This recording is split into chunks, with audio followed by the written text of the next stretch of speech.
Se você assistiu o terceiro vídeo do meu canal, conseguiu ter uma ideia mais clara de como uma diferença se desenvolve e vai ganhando contornos cada vez mais fortes de um conflito. Eu detalhei o que acontece nos 3 primeiros degraus da escalada de um conflito e lembrei que, se você se der conta do que acontece nessas primeiras etapas, sua capacidade de resolver diferenças com outras pessoas começa a aumentar significativamente. E por que isso ocorre? Porque nós começamos a ter consciência do que está acontecendo. Nós começamos a identificar a dinâmica do conflito, o modo como ele está se desenvolvendo à nossa frente e qual a nossa parcela de responsabilidade sobre o que está acontecendo. Nós começamos a ter um código de leitura das ações e reações e as suas consequências. Por isso que antes de conversar com você sobre como remediar uma situação de conflito, eu prefiro que você desenvolva primeiro uma compreensão mais precisa do que está acontecendo, para só depois você escolher qual remédio, qual o tipo de intervenção que você pode fazer ou utilizar para resolver de maneira construtiva os seus conflitos. Em outras palavras, o que eu estou tentando te dizer é: não coloque o carro na frente dos bois. É melhor ir devagar para o lugar certo do que ir rápido para o lugar errado. Hoje nós vamos entender o que acontece quando a gente atravessa a primeira linha que separa as 3 primeiras etapas das etapas seguintes.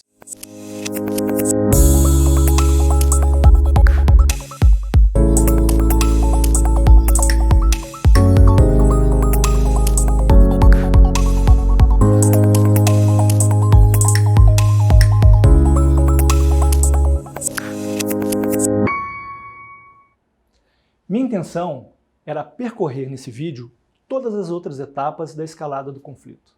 Mostrar para você o que acontece da 4ª até a 9ª etapa em um só vídeo. Mas eu preferi te explicar com mais detalhes as próximas 3 etapas e fazer um vídeo com os 3 últimos degraus para você entender bem e de uma vez por todas cada grande área da escalada do conflito. Então vamos lá?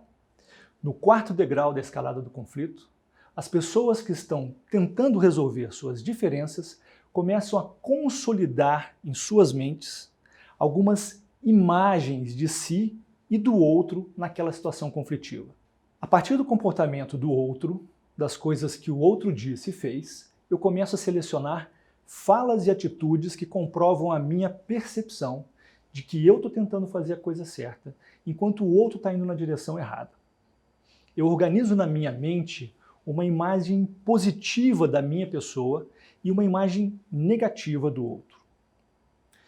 Só que nesse 4º degrau, essas diferenças estão mais concentradas nas habilidades e na capacidade de compreensão do outro sobre o problema ou a situação que está gerando a divergência. Então, por exemplo, 2 sócios que estão tentando decidir se expandem a empresa ou se aguardam o melhor momento, se eles passam para essa 4ª etapa da escalada, a imagem de diferenças, que vai sendo construída tem suas bases na capacidade empresarial do outro, na habilidade de fazer leituras corretas de cenário, na sua percepção de timing de mercado, na sua competência em gerir um negócio de forma lucrativa ou não. Isso para citar um exemplo prático. É muito interessante porque nessa etapa as pessoas são tomadas por uma espécie de mania de grandeza e onipotência. Nós nos autonomeamos os grandes especialistas ou os grandes gurus sobre o assunto que nós estamos tentando discutir. Mais do que isso, nós rebaixamos o outro a um reles iniciante na área. Olha como começa a funcionar a nossa mente nesse momento. Eu sei muito e o outro sabe muito pouco. Eu estou sempre atualizado e o outro está totalmente desatualizado. Eu aprendo rápido e com facilidade. O outro demora para aprender. Quando aprende? E por aí vai. Daí para reforçar a sensação que eu estou certo e o outro está errado, é um pulo. Quantas vezes eu já fiz isso? Quantas vezes eu, Marcelo, né, já defendi com unhas e dentes um posicionamento e me fechei para entender o que o outro lado tinha para dizer. Era como se, de tudo que o outro trazia, eu selecionava só o que comprovava a minha visão sobre a situação. Só pelo fato de saber que é assim que a mente funciona e que depois isso condiciona o nosso comportamento, só por esse fato eu fico livre ou imune a isso? Negativo. O que a consciência desse processo me deu foi a capacidade de neutralizar essa forma de reagir em uma situação de conflito e substituir por outros modos de lidar com as diferenças. Se você parar para pensar, é possível que você também esteja reagindo dessa maneira em uma situação de conflito que você esteja vivenciando ou que vivenciou no passado. Nós começamos a fixar uma imagem na nossa consciência de que eu estou certo e o outro está errado. E tudo que ele faz desse momento em diante comprova as minhas percepções. Eu me fecho cada vez mais no meu ângulo de visão e passo a enxergar a realidade somente a partir daquela perspectiva. E uma coisa muito importante, nós não nos damos conta de que essa maneira de pensar e agir reforça no outro o mesmo tipo de comportamento. Ele também olha para mim e me enxerga como alguém que tem uma visão muito distorcida da realidade.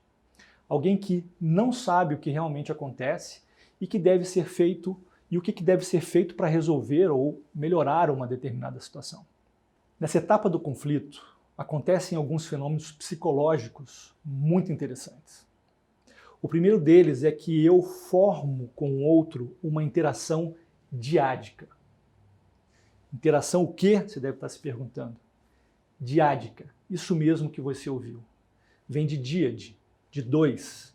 Um movimento a dois que gera uma dinâmica e, como consequência, um resultado. Se você está tentando resolver uma divergência ou uma diferença com alguém, é porque você precisa dessa pessoa ou do que ela tem. Você precisa dessa pessoa ou do que ela tem para satisfazer algum interesse ou alguma necessidade. Ou seja, você tem alguma relação de interdependência com essa pessoa. A relação diádica presume essa interdependência. E essa relação pode gerar um resultado positivo, resolvendo a diferença de uma maneira construtiva e satisfazendo os interesses de cada lado, ou pode gerar um resultado negativo, onde apenas um lado se satisfaz, ou até uma situação onde os dois lados acabam saindo perdendo. Um outro fenômeno psicológico muito interessante de observar nessa etapa é a projeção. No fundo, lá no fundo, eu sei que é muita presunção da minha parte achar que eu estou certo em tudo e a outra pessoa está errada em tudo. Que eu sou o dono da verdade e que o outro não tem essa condição. No fundo mesmo, a gente sabe disso. Mas como eu não consigo admitir isso em público, eu ataco no outro aqueles comportamentos que eu também tenho e que me aborrecem profundamente. Ou seja, eu critico no outro um comportamento que eu também tendo a adotar. Como diz a passagem bíblica, eu enxergo o cisco no olho do outro, mas não vejo a trave no meu próprio olho. Uma outra característica marcante desse quarto degrau são as coalizões que começam a ser feitas. Eu começo a trazer outras pessoas do meu círculo de amizade, né, do meu círculo familiar ou do meu círculo profissional para dentro do conflito. Eu começo a falar do outro e de como ele está se comportando para outras pessoas. E eu vou tentando ganhar adeptos para se juntar à minha causa. Isso é muito comum em casais que estão se separando. E também dentro das empresas, entre equipes e departamentos, por exemplo. Por isso, o nome dado para essa quarta etapa é imagem e coalizões. A imagem construída agora é de um inimigo. E por isso eu preciso me preparar, aumentando o exército de pessoas que me apoiam. O degrau seguinte acrescenta um componente crítico na escalada do conflito. Se no quarto estágio os ataques e as censuras eram voltados para a habilidade e o saber do outro, nesse quinto estágio, esses ataques ganham contornos morais e éticos. O limiar que marca essa passagem é quando um ou ambos os lados têm a percepção de que, finalmente, descobriu as intenções destrutivas do outro. Sabe aquele pensamento? Agora eu abri meus olhos. Eu não queria enxergar, mas agora eu consigo ver nitidamente as reais intenções dele ou dela. É uma espécie de desilusão. É uma sensação de eu bem que desconfiava, mas eu não queria acreditar. Também acontece de um ou ambos os lados começarem a reinterpretar as vivências do passado com essa lente, tentando encontrar uma ou outra situação que confirma essa percepção de que as intenções, no final das contas, eram outras.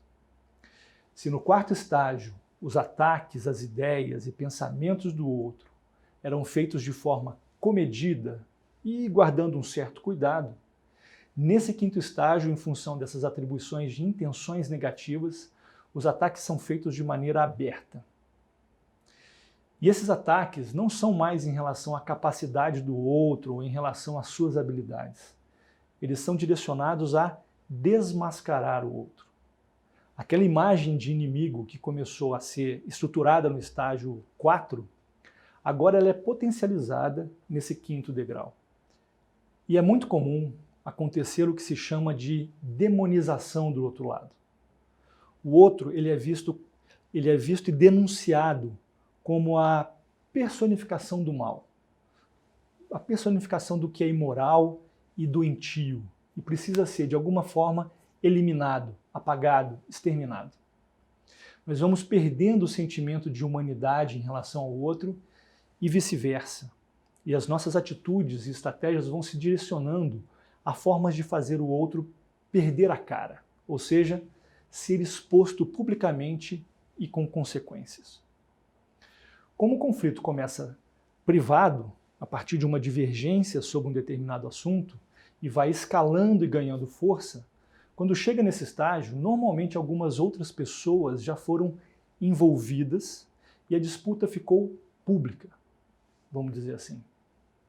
Pública para outros familiares, pública para a vizinhança, pública para a empresa, pública naquela comunidade. E hoje, mais do que nunca, pública para o mundo, em função da internet. O que um lado está tentando fazer é salvar a própria cara, ou seja, preservar a sua reputação, a sua imagem, a sua dignidade. E ele acaba fazendo isso atacando a reputação, a imagem e a dignidade moral do outro. Olha a que ponto nós, seres humanos, somos capazes de chegar. Nossa estratégia para resolver um conflito passa a ser fazer com que o outro seja visto como vilão, para que nós possamos ser vistos como os mocinhos da história, que estavam apenas se defendendo de injustiças cometidas e que agora que o vilão foi desmascarado, tudo vai voltar ao normal. Acontece que o outro lado também está se sentindo da mesma forma. E quando ele é atacado, ele se põe na defensiva e também contra-ataca para salvar a sua cara. Isso significa fazer o outro perder a cara publicamente também. Esse é o tipo de atitude que gera consequências severas, que ficam marcadas por toda uma vida.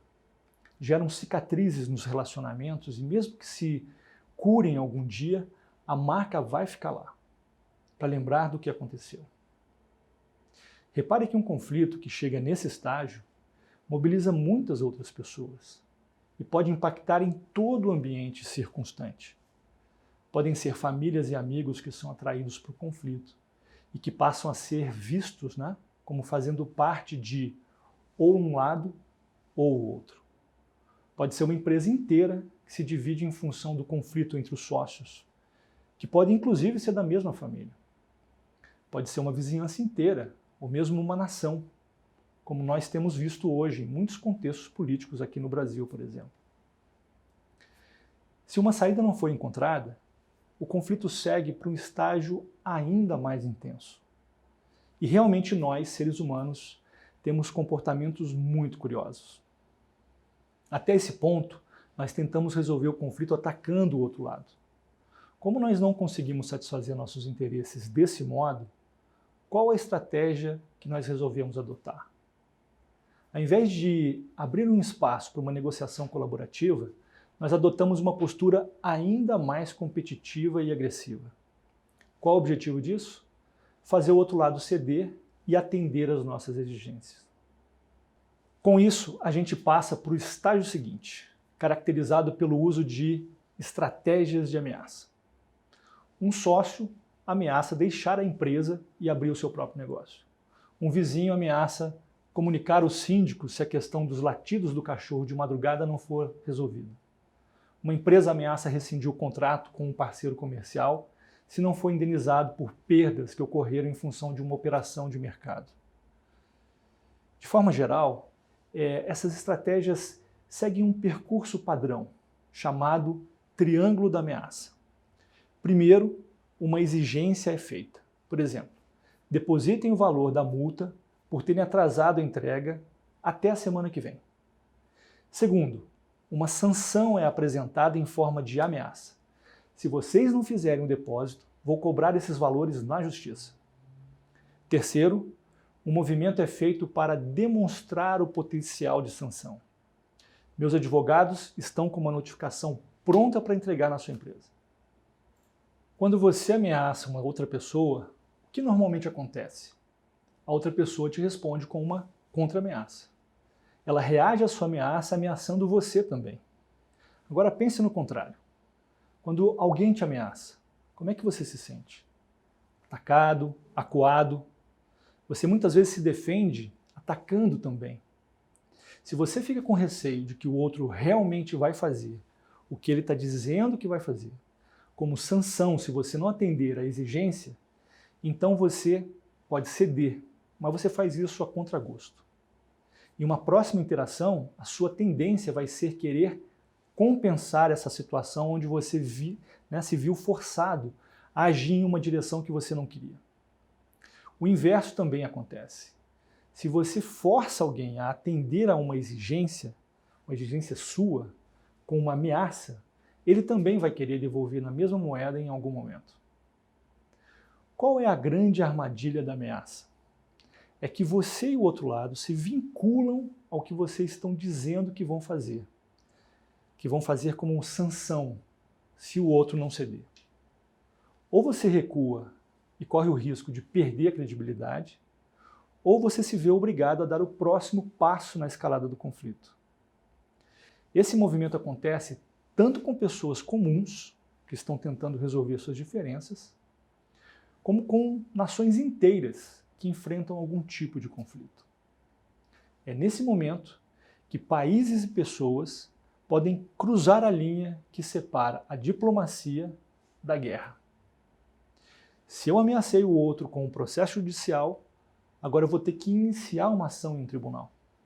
Se eu ameacei meu sócio com a minha saída da sociedade, agora eu vou ter que fazer esse movimento.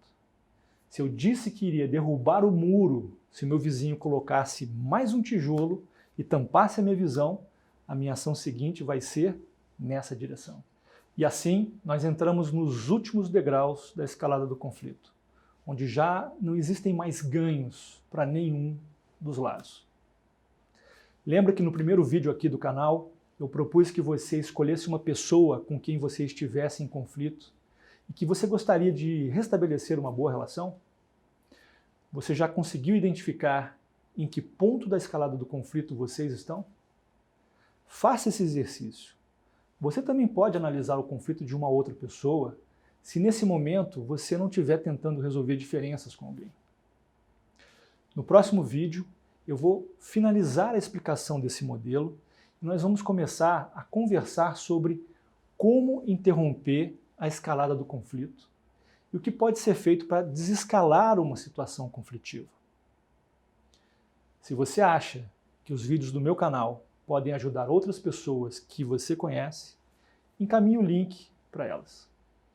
Lembre de curtir o vídeo se você achou que foi útil e deixe as suas impressões e comentários para eu saber o que mais você gostou e o que você gostaria de ver nos vídeos futuros. Um fraterno abraço e até breve.